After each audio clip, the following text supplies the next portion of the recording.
1974 সাল বাংলাদেশ এক মহাপ্রলয়ের মুখে। চারদিকে খাদ্যের হাহাকার, মৃত্যুর মিছিল।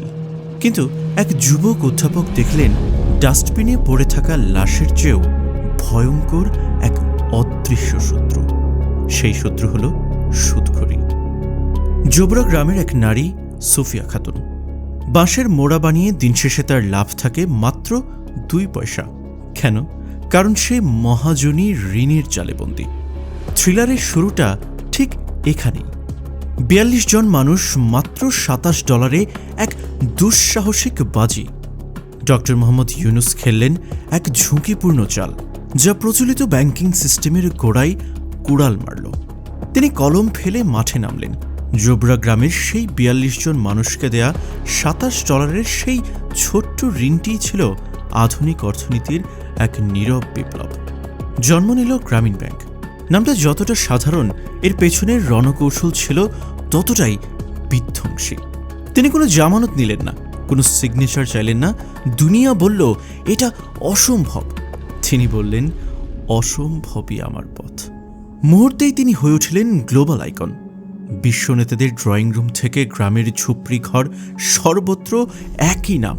কিন্তু ক্ষমতা যখন সংকুচিত হতে থাকে, তখন শত্রু তৈরি হয় পর্দার আড়ালে। তিনি কেবল টাকার লগ্নিকারক না, তিনি হয়ে উঠলেন এক নতুন ব্যবস্থার কারিগর। অতঃপর এলো সেই মহেন্দ্রক্ষণ 2006 সাল। নরওয়ের তুষার শুভ্র অডিটোরিয়ামে বিশ্ববাসী দাঁড়িয়ে সম্মান জানালো এক বাঙালিকে। ডক্টর মোহাম্মদ ইউনুস এবং গ্রামীণ ব্যাংক পেল শান্তিতে নোবেল পুরস্কার। তিনি থামেননি সেখানেও, দুনিয়াকে পরিচয় করিয়ে দিলেন সামাজিক ব্যবসা বা সোশ্যাল বিজনেসের সাথে, যেখানে মুনাফা বড় নয়, মানুষের সমস্যার সমাধানই প্রধান। 3টি শূন্যের স্বপ্ন নিয়ে তিনি হয়ে উঠলেন গ্লোবাল আইকন। ক্ষুদ্র ঋণের সেই আলো ছড়িয়ে পড়ল বিশ্বজুড়ে। তিনি হয়ে উঠলেন দরিদ্রের ব্যাংকার। কিন্তু তার ভাবনা শুধু অর্থনীতিতে সীমাবদ্ধ থাকেনি। 2007 সাল বাংলাদেশে 1/11। রাজনীতির মাঠ তখন দাবার ছক। অশুভ শক্তির অন্ধকার যখন আকাশ ঢেকে ফেলেছে, ডক্টর ইউনুস এক অভাবনীয় চাল চাললেন। উচ্ছ্বসিত কণ্ঠে ঘোষণা করেছিলেন তার রাজনৈতিক দল নাগরিক শক্তি গঠনের কথা। তিনি চেয়েছিলেন পচা গলার রাজনীতির বদলে এক পরিচ্ছন্ন নাগরিক সমাজ করতে। যদিও প্রতিকূল স্রোতে সেই পালতোলা নৌকাটি তখন তীরে ভিড়তে পারেনি, কিন্তু সেই সদিচ্ছা প্রমাণ করেছিল এদেশের মানুষের মুক্তি ও কল্যাণে তিনি যে কোনো ঝুঁকি নিতে প্রস্তুত।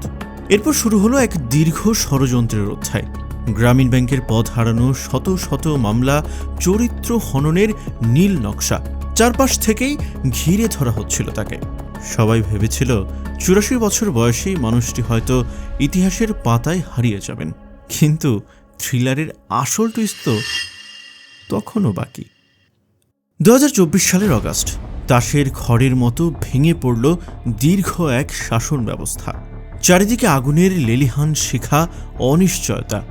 ঠিক সেই মুহূর্তে প্যারিস থেকে দেশে ফিরলেন তিনি। তবে এবার কোনো শান্তিতে নোবেল নিতে নয়, বরং এক ভগ্নপ্রায় রাষ্ট্রের দায়িত্ব নিতে। 8ই অগাস্ট বঙ্গভবনের সেই হলরুম, এক নিঃশব্দ প্রতিজ্ঞা। তিনি এখন অন্তর্বর্তীকালীন সরকারের প্রধান উপদেষ্টা। এক ধ্বংসস্তূপের উপর দাঁড়িয়ে তিনি গড়ছেন সাম্য, ন্যায় বিচার আর মানবিকতার নতুন এক স্থাপত্য।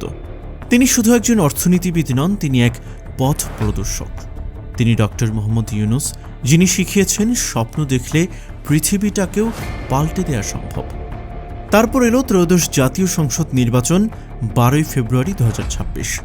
18 বছরের দীর্ঘ বনবাস আর ত্যাগের অগ্নিপরীক্ষা শেষ হল। ষড়যন্ত্রের কুয়াশা ছিঁড়ে উদিত হল নতুন এক সূর্য। তিনি ফিরলেন, জনতার নেতা, আগামীর কাণ্ডারি তারেক রহমান। 209 আসনের বিশাল জয় কেবল একটি সংখ্যা নয়, এটি একটি জাতির অটুট বিশ্বাসের প্রতিফলন। ডক্টর মোহাম্মদ ইউনুস যে সংস্কারের বীজ বুনেছিলেন, তাকে মহীরূপে রূপ দিতে আজ প্রস্তুত এক দূরদর্শী জননেতা।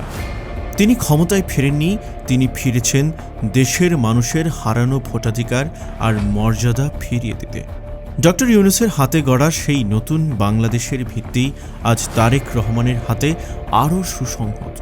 কিন্তু এই রাজকীয় প্রত্যাবর্তনের মঞ্চ সাজিয়েছিলেন এক জাদুকর, ডক্টর মোহাম্মদ ইউনূস। 18 মাস আগে ধ্বংসস্তূপের উপর দাঁড়িয়ে যিনি রাষ্ট্রের কঙ্কাল মেরামত করছিলেন।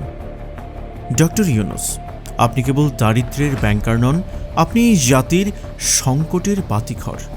শূন্য থেকে শুরু করে বাংলাদেশকে বিশ্ব দরবারে সম্মানের আসনে বসিয়েছেন আপনি। আপনার গড়া 3-0 স্বপ্ন আর রাষ্ট্রের এই শক্ত ভিত্তি বাংলাদেশ কোনো দিন ভুলবে না। ধন্যবাদ আপনাকে।